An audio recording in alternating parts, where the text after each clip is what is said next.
ఇక వారి phone numbers తీసుకొని ఫోన్ చేశాడు రంజిత్. నేను మీ అమ్మానాన్నల దగ్గర కొంత డబ్బు దొంగలించాను. అయితే అప్పుడు నా కుటుంబ ఆర్థిక పరిస్థితుల కారణంగా దొంగలించిన ఆ మొత్తాన్ని తిరిగి చెల్లించాలి అనుకుంటున్నాను. సుబ్రహ్మణ్యం, ఎలువాయి దంపతులకు ఇవ్వాల్సిన ఆ డబ్బును వారి పిల్లలు అయినటువంటి మీకు ఇవ్వాలనుకుంటున్నాను అని చెప్పి వాళ్ల వివరాలు చిరునామాతో సహా తెలుసుకున్నాడు రంజిత్. అలా 2024లో ఆగస్టులో శ్రీలంక రాజధాని అయిన కొలంబో వెళ్లిన రంజిత్ ఒక రెస్టారెంట్లో సుబ్రహ్మణ్యం పిల్లల్ను మీటయ్యాడు. ఇక అప్పుడు 1970లో తాను చేసిన దొంగతనం గురించి, రూ. 37.50 కథ గురించి చెప్పి అప్పుడు అలా చేసినందుకు క్షమాపణలు అడిగి వారికోసం తీసుకొచ్చిన కొత్త బట్టలను ఇచ్చాడు.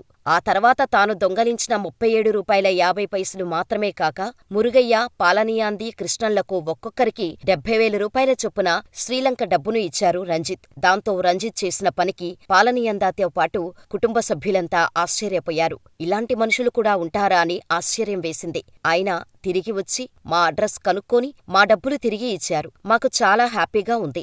ఈ టైంలో ఈ డబ్బులు మాకెంతో ఉపయోగపడతాయి. ముఖ్యంగా నా చిన్న తమ్ముడు, ఆయన భార్యకు చాలా అవసరం ఉంది అంటూ పాలనియాంది చెప్పుకొచ్చారు. ఇక సుబ్రహ్మణ్యం ఫ్యామిలీ మెంబర్స్కి డబ్బులు తిరిగి ఇచ్చేయటంతో ఓ భారం దిగినట్టుందని, ఇప్పుడు తనకు చాలా హ్యాపీగా ఉందని చెప్పుకొచ్చాడు రంజిత్.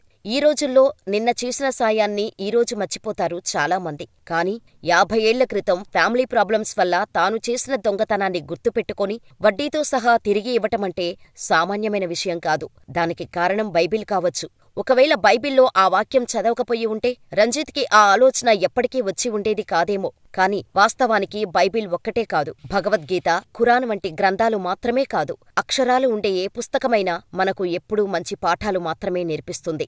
మనం నేర్చుకున్నదాన్ని ఎంతవరకు పాటిస్తున్నాం అన్న దానిపై మన భవిష్యత్తు ఆధారపడి ఉంటుంది. ఎప్పుడో 50 ఏళ్ల క్రితం దొంగతనం చేశాడు. బంగారం అమ్మేసి కొట్టు పెట్టి లాసయ్యాడు. అక్కడా ఇక్కడా దొరికిన పని చేసి ఎంగిలి ప్లేట్లు కడిగాడు, టేబుల్స్ తుడిచాడు. చివరికి ఎలాగోలా పని నేర్చుకొని కష్టపడి ఓ చిన్న క్యాటరింగ్ కంపెనీ పెట్టి సక్సెస్ అయ్యి ఇప్పుడు మంచి హోదాలో ఉన్నాడు. కాని ఆ కారణంగా అప్పుడు చేసిన తప్పుని మర్చిపోలేదు, సరిదిద్దుకున్నాడు. డబ్బులు తిరిగి ఇవ్వటం కన్నా ఆ తప్పును తెలుసుకొని కుటుంబానికి ఈ వయసులో క్షమాపణలు చెప్పిన తీరు ఎందరికో ఎంతో ఆదర్శం, ఎందరికో స్ఫూర్తి ఆయన కథ. మరి రంజిత్ స్టోరీ మొత్తం తెలుసుకున్నాక ఆయన చేసిన దాని గురించి మీరేమనుకుంటున్నారో మాకు కామెంట్ చేసేయండి.